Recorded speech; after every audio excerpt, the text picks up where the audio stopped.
¿Qué tal, hermanos? ¿Cómo están? Espero que bien. Y hoy pues vamos a seguir con el Evangelio según Mateo y vamos a ver el capítulo número 22. ¿Sí? A ver, déjenme quitar lo que es la cámara para que veamos. Ahí está. Evangelio según Mateo, capítulo 22. Es la primera diapositiva. Y entonces pues hoy vamos a ver, déjame salir otra vez ahí, poner la cámara. Ahí estamos, ¿no? Entonces, hoy vamos a ver cómo Jesús responde a algunas preguntas que le hacen y para poderlo que caiga otra vez en una de sus trampas, pero bueno, bueno, lo vamos a ver un poquito más adelante. Ahorita vamos a ver. Y hace algunas preguntas también difíciles, ¿no? Para que ellos respondan, ¿de acuerdo? Entonces, bueno, pues vamos a empezar, ¿no? Por cierto, les comento, va a ser la última clase de este año. Ya a principios de año volvemos a retomar ya con el capítulo 23, ¿de acuerdo? Para que, pues, como ya viene Navidad, esta próxima semana, y Año Nuevo, pues tengamos un poquito de relax con estas clases y podamos pues no preocuparnos por si hay que ver una clase más, ¿no? Vamos a dejar de descanso como de vacaciones para que el próximo año retomemos con ganas otra vez lo que es el capítulo 23 hasta el 28. Realmente ya nada más nos quedan pocas clases y espero que les haya servido como a mí me ha servido, ¿no? Muchísimo. Muchas cosas que las lee uno, pero no las estudia uno, ¿no? Entonces, muchas cosas que pensamos que significa una cosa, pero realmente significa otra, ¿no?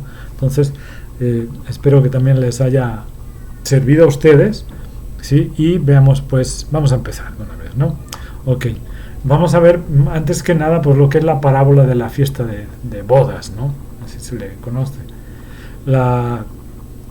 Vemos que como la primera invitación que hace el rey, bueno, no sé si ya habrán leído el capítulo, si no, les aconsejo que tomen la Biblia y empiecen a buscar ahí en Mateo capítulo 22 y vamos a ver que al principio pues hace mención a una parábola que es de un rey que hace una invitación. Posteriormente, ya que está lista el banquete y todo, empiezan a hacer las invitaciones. Hay que tener en cuenta una cosa. En aquella época, como ahora, ¿no? Un evento, una boda, pues es un evento social muy fuerte o significativo, podemos decirlo, para cada una de las personas, ¿no? O sea, dentro de la vida de cada una de esas personas es muy importante, ¿no? Esto de la boda, ¿no? Aunque actualmente ya eso parece arcaico, pero se sigue teniendo bodas, muchas bodas, aún en la pandemia. Ahorita se aprovechan porque nada más pueden invitar 10, 15 personas y hay menos gastos, ¿no? Pero bueno, entonces hay que tener en cuenta que, por ejemplo, en la cultura judía de aquel tiempo, se hacía una invitación, ¿sí? Va a haber la boda de mi hijo, ¿no? Entonces se mandaban invitaciones a cada uno de las personas que ya ven la lista, ¿no? Que se hace de invitados. Vamos a invitar a fulanito, a sutanito y al compadre, a la comadre y al tal y al primo y a todos, ¿no? O sea, a fulanito porque es el jefe de tal, ¿no? Entonces, se hacía también una lista, se mandaban esas invitaciones, pero sin la fecha exacta de cuándo iba a ser el convivio, ¿sí? Entonces, una vez que ya se tenía todo listo, todo preparado, ya todo el banquete ya iba a ser, digamos, a las 8 de la noche va a ser la boda, ¿no? Entonces, desde temprano en la mañana, se mandaban el recordatorio, ¿saben qué? El día de hoy va a ser la boda, a la tal hora, ¿no? 8, 9, no sé, mediodía, la hora que fuera, ¿no? Entonces, se mandaba a los sirvientes para que fueran a recordar que ya era el día de la boda, o sea, del banquete, ¿sí? Entonces, lógicamente, todos los invitados pues ya estaban preparados, ya tenían sus vestidos preparados para que en el momento que fueran invitados nuevamente, ya diciéndoles oyes, nada más se vestían, llevaban su regalito y punto, ¿no? Pero entonces vemos que pues muchos a la hora que hacen ese recordatorio, esa invitación final, digamos, pues no la aceptan, ¿no? O sea, realmente parecería un poquito extraño, ¿no? Porque si era la boda de un rey, por lo menos los súbditos más icónicos, digámoslo así, que a los cuales se habían sido invitados, pues deberían de ir a la boda, ¿no? Y estos pues no hacen caso, ¿no? Entonces como que como dice Jesús, ¿no? El reino de los cielos es como, ¿sí? Entonces vemos que ahí Dios hace la invitación, pero no todos la aceptan, ¿no? Entonces es una razón un poco ilógica, ¿no? El rechazar la invitación de Dios, pero en aquel entonces se hizo y actualmente se sigue haciendo, ¿no? Ahora bien, hay una segunda invitación, ¿sí? Y aquí veremos que también hay una reacción por parte del rey, ¿sí? ¿Por qué? Porque realmente pues el rey quería que sus invitados pues fueran a la boda, ¿no? Pero ¿cuál es la reacción de los invitados? Unos no le hacen caso, otros se van a sus negocios y otros más matan a los mensajeros, ¿no? Entonces, lógicamente el rey se molesta, se enoja y ¿qué hace? Pues hace juicio en contra de los infractores, o sea, sobre todo de los que habían matado a sus mensajeros, ¿no? Envía sus ejércitos y destruye a aquellos homicidas. Esta es una profecía realmente de lo que sucedería a Jerusalén, ¿sí? Recordemos que Dios había mandado a los profetas, ¿sí? Y a la mayoría de los profetas los habían matado, ¿sí? Entonces, ¿qué es eso? Pues el rechazo a Dios, ¿sí? Los que habían mandado en mensajeros el rey y a los mensajeros los mataron. Igual hicieron los judíos, ¿no? Mandan a los profetas y a la mayoría de profetas los mataron, ¿sí? Entonces, esa es la profecía que está haciendo, ¿sí? Jesucristo sobre Jerusalén, la ciudad cuyos líderes religiosos pues rechazaron fuertemente a Jesús y a su evangelio, y al mismo tiempo rechazan a Dios, ¿sí? Porque ya nada más estaban haciendo cosas para su propia conveniencia, no para adorar a Dios, ¿eh? Entonces vemos que hay una tercera invitación, ¿no? ¿Cuál es esta? Pues que el rey decide que no tener su banquete pues vacío, sino que lo que hace es que dice vayan y todo aquel que escuche la invitación que venga, ¿sí? Sea bueno, sea malo, todos que vengan, ¿sí? Esta situación pues podemos decir que es la parábola de la gracia, ¿no? ¿Sí? ¿Por qué? Porque nosotros entramos en esa gracia. Nosotros somos los que estaban en los caminos, ¿no? En los que estaban por las plazas, por donde escucharan la invitación del rey y fueran hacia él, ¿no? Fueran a esa boda, ¿sí? Entonces no necesitábamos esa invitación, ¿sí? Sino que nunca fuimos invitados hasta ese momento, ¿sí? Muchos o sea, no somos aceptos, o sea, aunque no fuimos invitados y no merecíamos esa invitación, mucho menos del banquete de bodas, ¿no? Pero muchos fuimos invitados de último momento, ¿sí? ¿Por qué? Porque los primeros rechazaron la invitación, o sea, el pueblo judío rechazó la invitación, entonces el pueblo gentil fue el que aceptó la invitación y por eso estamos ahí en ese banquete y vamos a estar con él en las bodas del Cordero, ¿sí? Y también vamos a ver, ahí está, ¿sí? Que hay una persona que no está vestida de acuerdo, ¿no? a lo que era, ¿no? La invitación de bodas de un rey, ¿sí? No podemos ir con andrajos así, con ropa toda fea, toda chilapastrosa, ¿sí? Sino que vamos a ver al rey. Entonces, lo que tengamos, lo mejor que nosotros podamos tener, eso es con lo que vamos a vestirnos. ¿Y qué es eso? ¿Sí? Bueno, entonces el vestido del hombre, ¿sí? De esa persona que estaba ahí, llega el rey ve que hay una persona que desentona totalmente, ¿no? Entonces lo ve y le dice, ¿por qué no te vestiste como se debe de vestir para ir a un banquete del rey? Y se calla, ¿no? No dice nada. Entonces, ¿qué pasa? Que le dice, bueno, ¿saben qué? Hay que arrojarlo afuera a las tinieblas. Pero ahorita vamos a ver un poquito más. Spurgeon nos dice, él vino porque fue invitado, pero solo vino en apariencia. El banquete fue hecho con la intención de honrar al hijo del rey, pero este hombre no tenía la intención. Estaba dispuesto a comer las cosas buenas, ¿sí?, puestas delante de él, pero en su corazón no había amor ni por el rey ni por el hijo amado. Exactamente, estamos hablando de Jesucristo, ¿sí? ¿De acuerdo?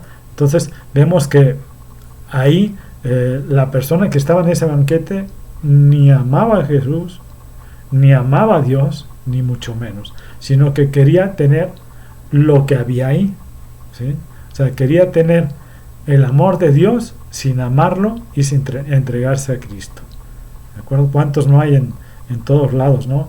En la iglesia incluso, muchos que van todos los domingos se sientan ahí, pero nada más van para decir que son cristianos, pero realmente no lo son. ¿Por qué? Porque no tienen a Cristo en su corazón, no están vestidos con la sangre de nuestro Señor Jesucristo, por la sangre de que murió en una cruz, por ti, por mí, por nuestros pecados, y con su sangre nos fuimos vestidos todos nosotros, ¿sí? Fuimos salvados por su sangre. Bueno. Echadle fuera, ¿no?, a las tinieblas. El hombre hizo como quiso en el banquete de bodas, andaba por ahí, ¿sí?, rondando, tomando lo que quería, lo mejor, ¿sí?, engañando a los demás. Pero ¿qué hizo el rey? Pues realmente este hombre sufrió un terrible destino, ¿sí? Fue amarrado y echado a las tinieblas afuera, ¿no? Ahí será, como dice ahí, ¿no?, será el lloro y el crujir de dientes, ¿sí? Esta parábola demuestra que los que son indiferentes al evangelio, ¿sí?, los que rechazan el evangelio, los que atacan al evangelio, ¿sí?, y los que son, más bien que no son cambiados por el evangelio, que lo conocen y van a la iglesia y hacen lo que, hasta levantan la mano, ¿no?, para, ¿quién nos va a apoyar en este ministerio? Ahí están levantando la mano, nunca hacen nada, pero la levantan, ¿sí?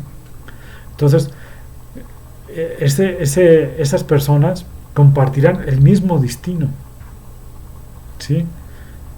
Esta declaración de Jesús en este contexto toca el gran trabajo que hacen juntas las decisiones del hombre y la elección de Dios, porque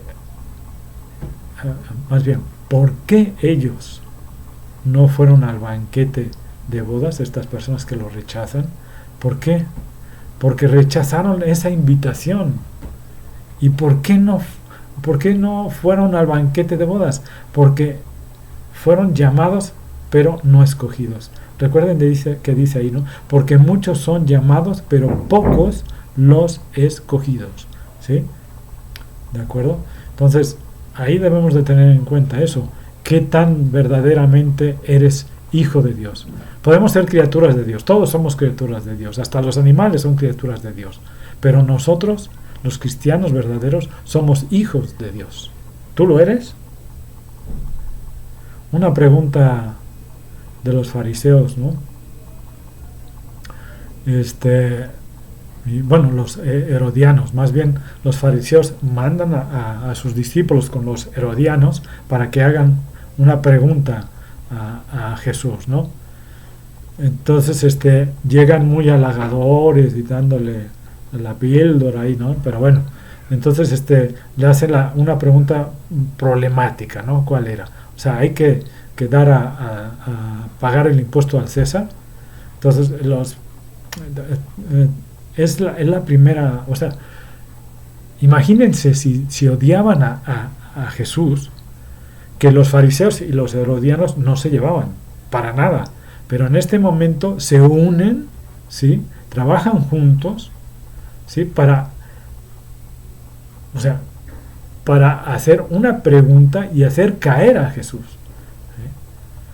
Pero esta conspiración pues realmente no consigue nada. Pero vamos a ver, por ejemplo, ¿quiénes eran los herodianos, ¿no? Alguna vez ya lo dijimos, ¿no? Pero lo vamos a mencionar nuevamente, ¿no? Eran hombres de un partido judío, ¿sí? Probablemente se originó una especie de adoración heroica a Herodes el Grande, ¿no? Porque venía desde Herodes el Grande, no de los hijos. Entonces, esto lo menciona Bruce. Bruce es uno de los, bueno, de 1800 y fracción, era un historiador de la Biblia, ¿sí? Y él estudiaba la Biblia, pero basándose en toda la historia judía, ¿no? De todo lo que había en la historia judía. Entonces él va haciendo mucha relación de ese tipo, ¿sí? Pero bueno, sigamos. El dilema de Jesús en esta pregunta era dar el tributo a César. Realmente pues era simple, ¿no? Si decía que los impuestos debían de ser pagados, podía ser acusado de negar la soberanía de Dios sobre Israel, sobre qué más, ¿no? Entonces se volvería impopular entre el pueblo judío, ¿sí? Ahora bien, si decía que el impuesto no debía de pagarse, entonces es como si se hiciera enemigo de Roma, ¿sí? Lo podrían considerar como enemigo y entonces los romanos lo prendrían como traidor a Roma, ¿sí? Hay otro estudiador que se llama Barclay que afirma que había 3 tipos de impuestos regulares, ¿no? Normales. Estaba el impuesto del suelo, el cual era del 10%. De impuestos. Estos impuestos eran sobre productos de grano, ¿sí? Sobre lo que cosechaban. Ahora, había otro 20% de impuesto sobre el aceite y el vino. También estaba el impuesto sobre la renta. Hasta la fecha existe este impuesto, que era del 1% de ingresos de una persona, ¿sí? Lo que ganaba, el 1%. Ahorita pagamos a 34, pero bueno. Y estaba también el impuesto de capitación, o sea, por persona, ¿sí? Esto tenían que pagar los hombres desde los 14 años hasta los 65 y toda mujer de los 12 años a los 65. Este impuesto era un denario al año. ¿De acuerdo? Bueno, sigamos, ¿no? Entonces él les responde, pues data la palabra, es una frase que todo el mundo conoce, que es dar al César lo que es del César y a Dios lo que es de Dios, ¿sí? Así les contesta. Una vez más, pues con la sabiduría que tenía Jesús, les da esta respuesta, ¿no? Mostró que él estaba completamente en control. Respondió la perseveridad y la hipocresía de los fariseos y los herodianos. Jesús afirma, ¿sí? que el gobierno no hace solicitudes legítimas, lo sabemos. Somos responsables ante Dios en todas las cosas, pero debemos ser obedientes al gobierno en cuestiones civiles y nacionales, ¿sí? Pedro, por ejemplo, en 1 de Pedro 2:17 dice: temed a Dios y honrad al rey, ¿sí? Ahora bien, antes de que los saduceos ahí les puse pregunta de los saduceos, ¿no? Entonces llegan nuevamente ahí los saduceos al ver que había callado a los herodianos. Entonces llegan ahí, ellos eran los que estaban en contra de la resurrección, ¿sí? Entonces llegan ellos y pues le hacen una bueno, primero que nada les comento que ya lo hemos dicho, pero vamos a recordar que eran los saduceos, ¿no? Era una versión antigua, digamos, de los teólogos liberales modernos, ¿sí? Eran antisobrenaturalistas, solo aceptaban los primeros 5 libros de Moisés como auténticos, ignoraban lo que estaba escrito en esos libros, ¿sí? Cuando les agradaba hacerlo, ¿no? O sea, cuando les daba la gana, de plano, ¿sí? Pero bueno, los saduceos no eran muy numerosos realmente, pero eran los ricos, los aristócratas y clase gobernante. Lógicamente, para hacer lo que les daba la gana, pues no podían creer en la resurrección. ¿Por qué? Porque sabían que iban a ser juzgados. Si tú crees en la resurrección, sabes que vas a tener un juicio, ¿sí? Pero si no crees en ella, pues dices, ¿quién me va a juzgar, no? Pero bueno, así era esto, ¿no? Los saduceos le hacen la pregunta a Jesús, una pregunta hipócrita y ridícula realmente, pero bueno, esperan demostrar con esa idea de que la resurrección era una tontería, ¿no? Según Deuteronomios 25, del 5 al 10, si un hombre casado moría sin hijos, era responsabilidad de su hermano fecundar a su viuda y entonces contar con hijos como sucesores del esposo fallecido, ¿de acuerdo? Esta práctica de un cuñado que se casa con la viuda de su hermano se conoce como matrimonio levirato. ¿Sí? Los fariseos imaginaron circunstancias elaboradas ahí todas, ¿sí? Y planearon la pregunta, ¿no? En la resurrección, pues, ¿cuál de los 7 será ella la mujer, ¿no? De qué marido será mujer ella. Pero recordemos que esta pregunta es el primero hermano se casa con la mujer, muere sin hijos, el segundo también se casa con ella, el tercero hasta el séptimo y ninguno tiene descendencia, ¿sí? Entonces después muere ella y a eso se refiere. ¿A quién de ellos será mujer, ¿no? Entonces la respuesta de Jesús ustedes no les dice, ustedes no conocen las escrituras, no conocen el poder de Dios, les dice erráis, ¿no? Pero bueno, vamos a poner aquí, ahí está, erráis, ¿sí? ¿De acuerdo? Entonces, ¿por qué? Porque no estaban realmente interpretando las escrituras como debían de ser, ¿no? Los saduceos conectaron sus ideas con un pasaje bíblico, pero no analizaron el pasaje correctamente. Estos hombres altamente entrenados estaban equivocados con su comprensión básica de la verdad bíblica. Su error se basa en 2 causas. Primero, no conocían las escrituras, aunque pensaban que sí. Es como muchos actualmente leen y se aprenden los versículos de memoria, pero no tienen ni idea de qué significa. ¿Por qué? Porque no estudian la Biblia. Nada más se la aprenden como pericos. Segundo, no conocían el poder de Dios, siendo básicamente antisobrenaturalistas.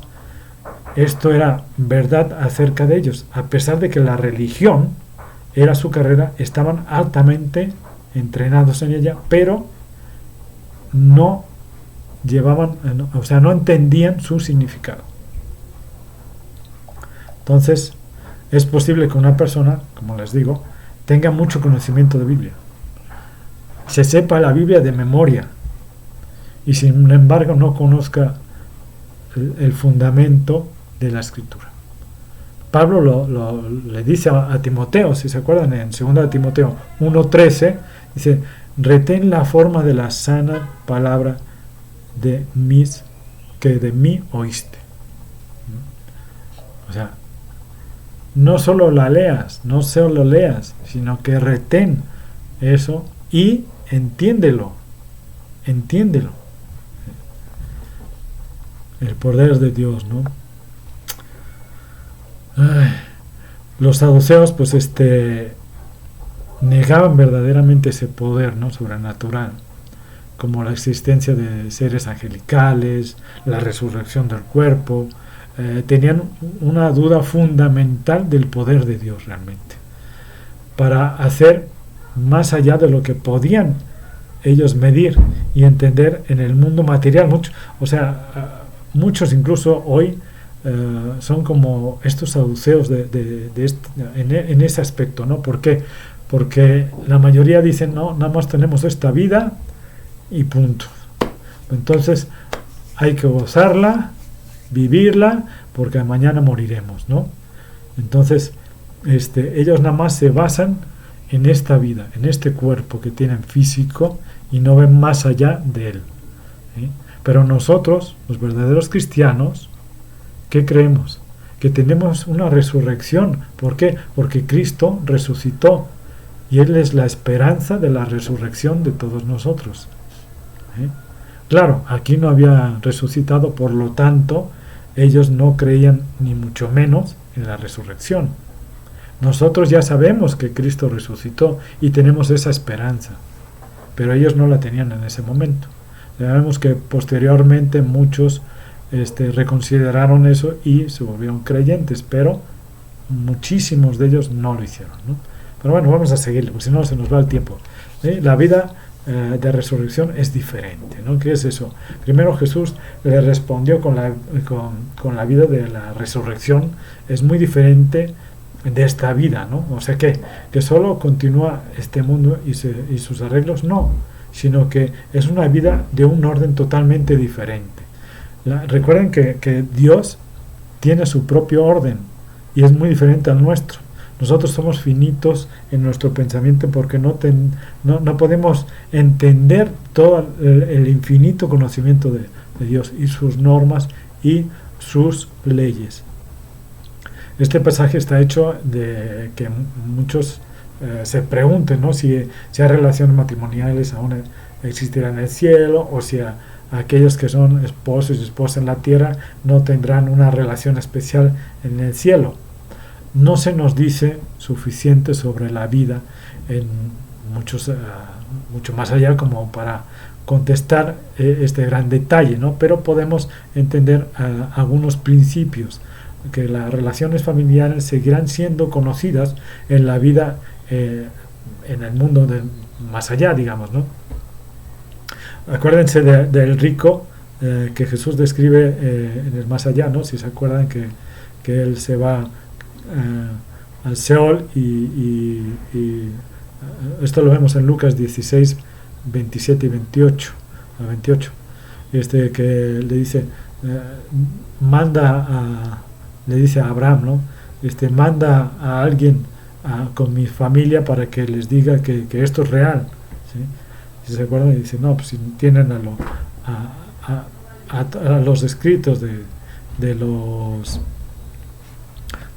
Antiguo Testamento, ¿sí? Y si no le creen a ellos, pues mucho menos a nosotros, ¿no? O sea, aunque mande a alguien, no lo van a creer. ¿Por qué? Porque no nada más ven lo material, lo de este momento, ¿sí? Los profetas, ya me acordé, ¿sí? Si tienen los profetas y no les creen, mucho menos si mando a alguien, ¿no? Y segundo, la gloria del cielo será una relación y conexión con Dios que sobrepasa todo lo demás, ¿no? Incluyendo las relaciones familiares presentes, ¿no? Apocalipsis 21, 22, del 22 al 23, ¿sí? Pero podemos saber con certeza que nadie se sentirá decepcionado con los arreglos que ahí tendremos, ¿no? Apocalipsis 22, del 1 al 5. El punto más obvio no debe ser descuidado, ¿sí? Jesús les dijo a los saduceos que los ángeles eran reales. De hecho, que Jesús haya usado a los ángeles tiene doble intención, ya que los saduceos negaban su existencia. Por lo tanto, dicen, ok, los ángeles sí existen y la resurrección también existe. No es como ustedes la piensan. ¿Por qué? Porque ustedes ni siquiera creen en ellas, pero es real.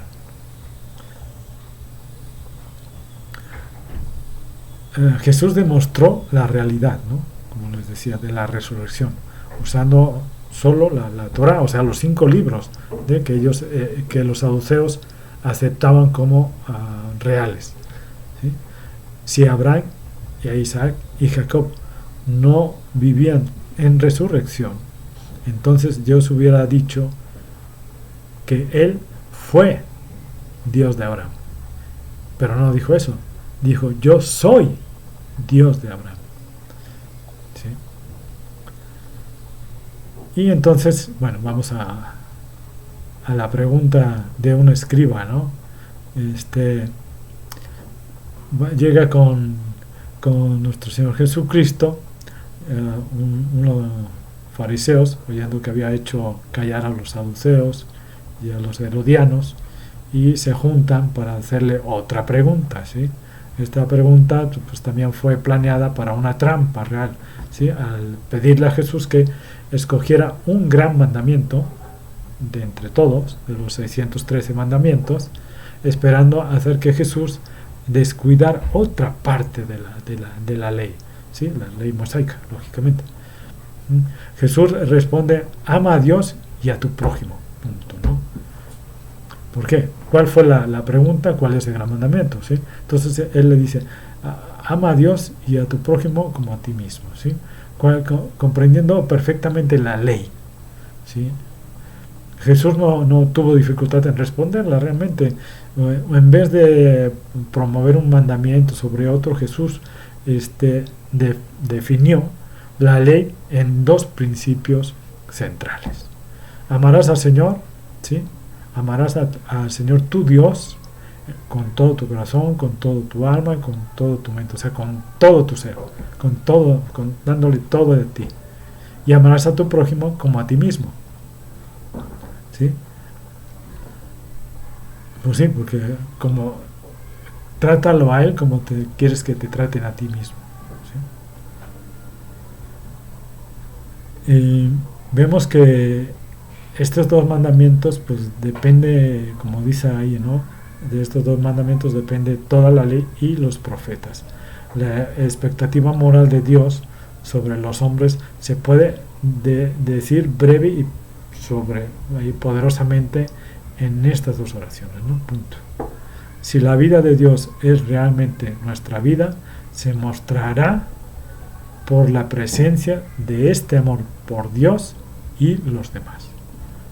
¿Sí? A ver, vamos aquí, ahí estamos. Sigamos. Jesús hace una pregunta a sus oponentes, ¿no? O sea, ¿qué pasa ahí, no? O sea, realmente él le pregunta sobre el linaje del Mesías. ¿Sí?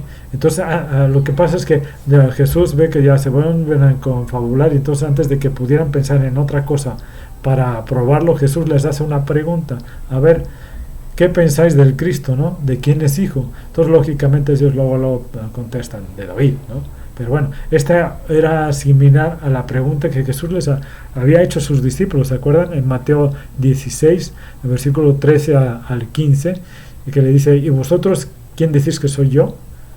Y bueno, ahí ya hay unas contestaciones, ya las estudiamos. Jesús confronta a sus oponentes, ¿no? Con la necesidad de decidir quién era él, conectándose a sí mismo como la presencia del Antiguo Testamento del Mesías, o sea, el Cristo. Entonces,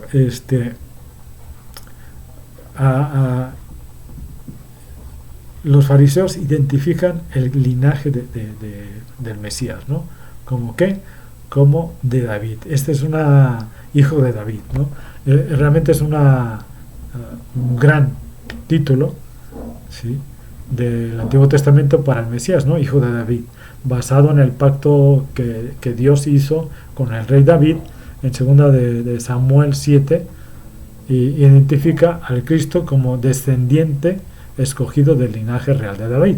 También lo podemos ver en Jeremías 23, versículo 5 al 6, Isaías 9, del 6 al 7, y Lucas 1, del 31 al 33. Ahí viene la genealogía. Es posible que los fariseos no sabían, a lo mejor, o se habían olvidado de que Jesús era del linaje de David. Acuérdense que incluso había nacido en la ciudad de Belén, la ciudad de David, ¿sí? Cuando Jesús recién entró en Jerusalén, se le llamó que era de Nazaret, y pues tal vez esta conexión con Nazaret lo descartaba como con el rey David, ¿sí? Pero había a lo mejor había sido olvidada, ¿sí? Acuérdense que esto lo vimos en Mateo 21:11, en el pasado, ¿no? Capítulo. Entonces Jesús no solamente es el hijo de David, también es el Señor de David. Pues como acuérdense que dice ahí, ¿no? Pues como David es en el espíritu, le llama Señor. Los fariseos estaban parcialmente en lo correcto al decir que el Mesías era el hijo de David, pero no tenían un entendimiento completo sobre quién es el Mesías. Él no solamente era el hijo de David en referencia a su humanidad, sino que también es el Señor de David, con referente a la deidad de Jesús, el Mesías. La fuerza del argumento de Jesús dependía del uso de Salmos 11, versículo 1. Esta es la idea comunicada en Apocalipsis 22, 16, versículo 16. Yo soy la raíz y el linaje de David. Y en Romanos 1:4, el cual muestra a Jesús como hijo de David y el hijo de Dios. No debemos descuidar ninguna de las facetas de la persona de Jesús, ¿sí? Él es verdaderamente hombre y verdaderamente Dios, y solo puede ser nuestro Salvador si es ambos. La explicación sencillamente brillante, ¿no? Podemos decir brillante, de Jesús acerca de las Escrituras puso a los fariseos a la defensiva, como siempre, ¿no? Ellos no querían admitir que el Mesías también era el Señor Dios, pero Jesús mostró que esto es cierto de las Escrituras, ¿sí? Entonces los enemigos realmente de Jesús pues se retiran. Los líderes religiosos estaban esperaban más bien poder atrapar a Jesús, avergonzarle frente a la multitud de peregrinos que llegaban en la Pascua a Jerusalén y que iban y escuchaban al Señor, ¿no? Sin embargo, Jesús pues termina avergonzándolos. Pero bueno, hasta aquí llegamos con este capítulo, pero vamos a ver un poquito del resumen, ¿no? Ahí les puse un resumimiento de todo acerca de lo que acabamos de estudiar. La razón de por qué los pecadores no van a Cristo y a la salvación por Él, ¿sí? Por Jesús, no es que no puedan, sino que realmente no quieren ir a Jesús. Tomarse a la ligera a Cristo es a Cristo y la gran salvación obrada por Él es el pecado que condena actualmente al mundo. No se esperaba la oferta de Cristo y la salvación de los gentiles. Esto fue una sorpresa, como sería si se invitara a una fiesta a caminantes, ¿no? O sea, realmente fue una sorpresa, porque ni siquiera los discípulos de él lo pudieron captar, ¿no? Hasta que ellos salen e invitan a los gentiles. ¿Se acuerdan de Pedro, no? Que en Hechos, que baja el mantel y ve los animales inmundos, dice, esto es inmundo. O sea, no, le dice Dios, mata y come. Dice, no, ¿cómo? Si esto es inmundo. No digas inmundo a lo que yo he creado. Eso lo estudiamos cuando vimos Hechos. El ejemplo de los hipócritas está representado en esta por los invitados, la parábola, por los invitados que no tenían traje de bodas, ¿no? Nos concierne a todos prepararnos para ese juicio que va a venir sobre nosotros, sobre todos, ¿sí? Y solo lo que se vistan con el Señor Jesús, o sea, con nuestro Señor Jesucristo, y vivan la fe en Cristo, para las personas que realmente Él es todo, en todo, ¿sí? Tienen realmente la vestidura para la boda. Reprobó a sus adversarios y enseñó a sus discípulos que la religión cristiana no es enemiga del gobierno civil, ¿sí? en cada generación y cultura los puntos de vista acerca de cómo es el cielo o la vida eterna tienden realmente a basarse en la imagen y experiencia que estamos viendo en el momento, ¿no? Tanto en aquel entonces como en el actual. Jesús manifestó estos puntos de vista errados realmente como el origen del desconocimiento de la palabra de Dios. No debemos considerar la eternidad enmarcada en nuestras ideas físicas, ¿no? Ni entender a Dios en términos humanos y físicos como el que estamos viviendo. El amor de Dios es el primer y gran mandamiento y el resumen de todos los mandamientos de la primera tabla.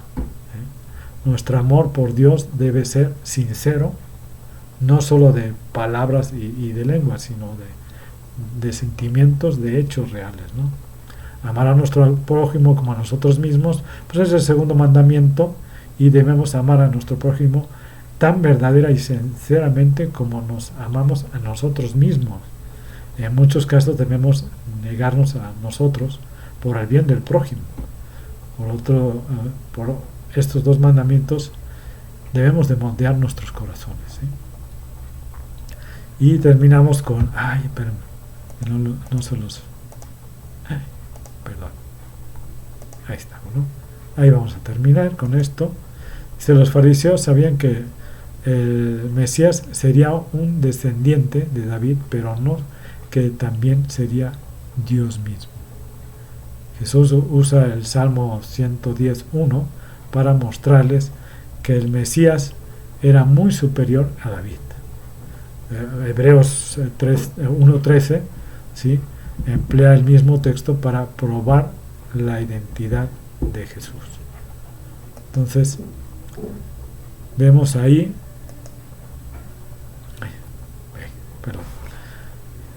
vemos a nuestro Señor Jesucristo ahorita en este capítulo ya comentando y diciendo lo que va a pasar si realmente no aceptamos a Cristo y no aceptamos a Dios en nuestras vidas.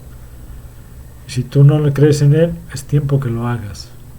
Ya los tiempos están muy cercanos a que Él venga por nosotros, por su iglesia, y la gran tribulación, y luego la gran tribulación, ¿sí? Los tiempos ya están cercanos porque Dios venga, aunque no lo crean muchos, pero ya está muy cercano.